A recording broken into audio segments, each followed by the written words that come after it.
Hello, welcome to This Week in Review on Greenroofs TV for October 1st, 2010. I'm Angeli Velasquez. Our project of the week is the Hotel Remota, built in 2005 in Puerto Natales, Chile. The Hotel Remota, aka the Remote Hotel, is a 4-star eco hotel and is located in the best place to begin your visit to the Patagonia area. It's on the ocean, at the starting point of the mountains, and also by the lakes and glaciers of the Chilean Patagonia, so you get beautiful views no matter which direction you're facing. This lovely eco-friendly hotel was inspired by sheep farm buildings. An architect and professor of the Universidad de Chile, Herman del Sol, designed the 72-room luxurious hotel to complement the surrounding scenery and covered all the buildings with native turf grass and wildflowers.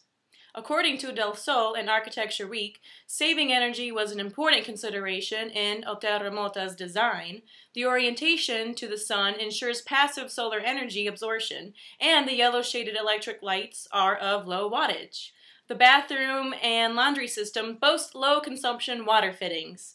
This not only conserves resources, but contributes to the feeling of serenity. To learn more about the Hotel Remota, click on the Project of the Week link on our homepage. Also, be sure to check out our projects database with over 1,000 projects listed by clicking the Projects tab. The World Green Roof Congress 2010 in Mexico City is next week, October 7th through the 9th. The Mexican Association for Green Roofing, or AMENA, the Spanish acronym, the Government of Mexico City's Environment Secretary, and the World Green Infrastructure Network are presenting this event, and the parents, Linda and Aramis, are attending. My mother will be presenting our 2010 Top 10 list of hot trends in green roof and green wall design there, and she hopes to connect with many of her colleagues across Latin America. In fact, this is the first time a major green roof conference is being held in Latin America, although green architecture is not new there. Green roofs and green walls are sprouting up throughout the Spanish-speaking and, of course, Portuguese-speaking populations of Mexico, Chile, Brazil, Argentina, Costa Rica, Colombia, Puerto Rico, Peru, and more. And in terms of green roof development, Mexico is one of the leading Latin American countries in square meters greened, and Mexico City is the first city in Latin America to adopt a technical standard for the installation of green roofs. Read more about this upcoming event and look at the beautiful photos of green roofs across Mexico in Linda's latest blog post, Come to the World Green Roof Congress 2010 in Mexico City on October 7th through the 9th at Sky Gardens. Also, read George Irwin's latest post on his Green Walls column entitled The Original Green Living Wall, Basis for Great Design. He talks about how great of a designer Mother Nature is with the science and beauty of natural green walls and how they work with modern-day technologies. The United States Environmental Protection Agency is looking for an energetic individual to serve as the Green Infrastructure Coordinator in the Water Permits Division. This is a permanent full-time position located in Washington, D.C. and is advertised at the GS 12 and 13 levels. If you're interested in this exciting opportunity, go to usajobs.gov to apply, or you can go to our job link section and go to this posting where the direct link for this position is. Green Roof Outfitters is looking for a qualified sales manager to support a national sales campaign focused on commercial, institutional, and residential green roof initiatives. Candidates must have a successful sales background and possess knowledge of energy efficiency, green building, and sustainability.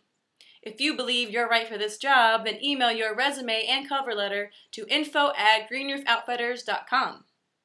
If you would like us to mention a position you are trying to fill at your company, email the information to us and we'll post it on our job links. New York City's Department of Environmental Protection released a proposed NYC Green Infrastructure Plan to integrate green infrastructure into the city's efforts to combat combined sewer overflow. The plan presents an alternative approach to improving water quality by integrating swales and green roofs, among other techniques. Leah Bogdam of Inhabitat.com talks about how the WWF completes third largest green roof in Washington, D.C.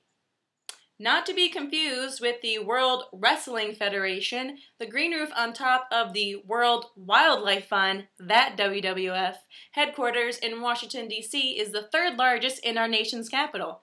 This project involved replacing the 24-year-old roof with a state-of-the-art living system of locally grown plant life, including 11 types of sedum plants, which are known for their water storing capabilities. Speaking of Latin America, Joan Faust of the Latin American Herald Tribune reports that Buenos Aires promotes roof gardens to save energy. Officials in the Argentinian capital are using tax breaks to inspire people to establish gardens on the terraces and roofs of buildings with the goal of improving the urban environment and saving energy. We already know the vast benefits of having green roofs on our buildings, like improving the air quality and reducing the average urban temperature, but green roofs would allow for more nature-filled spaces for Argentinians. Buenos Aires is a city with 3 million residents, which means about 2 square meters of green space per person, which is quite a bit lower than the 10 square meters per person minimum set by the World Health Organization. Trying to set an example, the first of the gardens will be established on the Municipal Management and Participation Community Center No. 2, whose roof over the next 2 months will be transformed into a green space with bins and pots filled with sedum plants occupying some 30 square meters. To learn more about these stories and new ones posted daily, go to our In the News newslinks section of our website. If you have something green to say or show us, you can email your articles, videos, or images to editor@greenroofs.com. Make sure to subscribe to our Greenroofs TV channel on YouTube and stay in the know with everything greenroofs.com by following us on Twitter, liking us on Facebook, and being a part of our network on LinkedIn. This has been This Week in Review for October 1st, 2010 on Greenroofs TV. Thanks for watching. I'm Angela Velasquez, and I'll see you next week. This week's episode was sponsored by Tremco, leaders in sustainable roofing technology. For more information, go to their website, www.tremcoroofing.com.